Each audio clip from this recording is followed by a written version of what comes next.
This segment of the news is brought to you by Sun Oil Limited. Welcome back. The dock in Roxtown, Eleuthera is receiving a much-needed facelift. Construction has begun to improve the dock, and it's forecasted to be completed by next year. Works Minister Desmond Bannister says the dock was in very bad shape and that it was crucial that it be repaired and upgraded. The minister went on to say the repaired dock will be more convenient for the residents of Eleuthera that utilize the mailboat. MP for Central and South Eleuthera, Hank Johnson, says the people in Eleuthera are thankful the project has begun.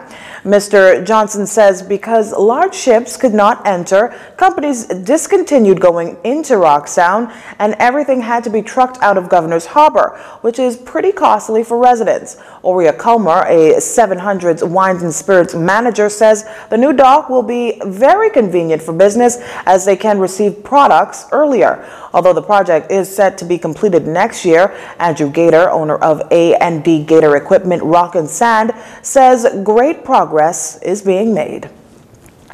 In crime news, police over in Grand Bahama have taken an illegal firearm, ammunition, and quantity of suspected marijuana from the streets. Officers from the Drug Enforcement Unit, while on routine patrols in the area of Columbus Park, observed a group of males in the vicinity of a gazebo who, upon seeing the officers, fled the area. A search of the area was conducted, resulting in the discovery of a 9mm handgun, which was loaded with a magazine clip containing 2 live rounds of ammunition. Next to the gazebo, police also discovered a plastic bag with 13 foil wraps of suspected marijuana. As long as there is demand for firearms, there will be a challenge in this country. These are the words of National Security Minister Marvin Dames when faced with questions about what the ministry is doing about gun control in the country, especially in the wake of 3 gun-related incidents that involved children dying days apart. Minister Dames claims that within the last 3 years, the Royal Bahamas Police Force has seized more arms than any time before. But he says even now, that isn't enough. Let's face it, the Bahamas is an archipelago, a nation stretched over 100,000 square miles of sea. We have so many porous borders. All right, we import just about everything we eat. And so you have freight vessels, you have pleasure crafts, you have cruise ships. And so the challenge for us in this country is not so much how much you're interdicting, but it's the demand.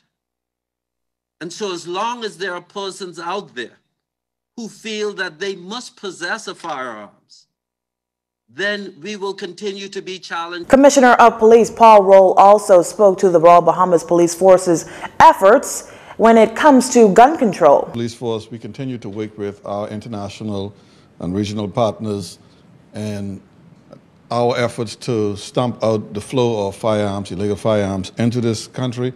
We continue to do our tracing of all firearms that come into our custody and care to identify purchasers and eventual trafficker.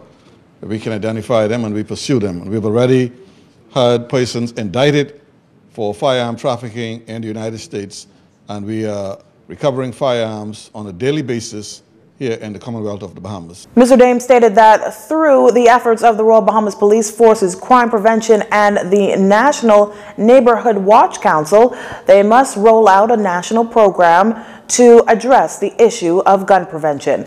You're watching JCN News. Stay with us. This segment of the news has been brought to you by Sun Oil Limited.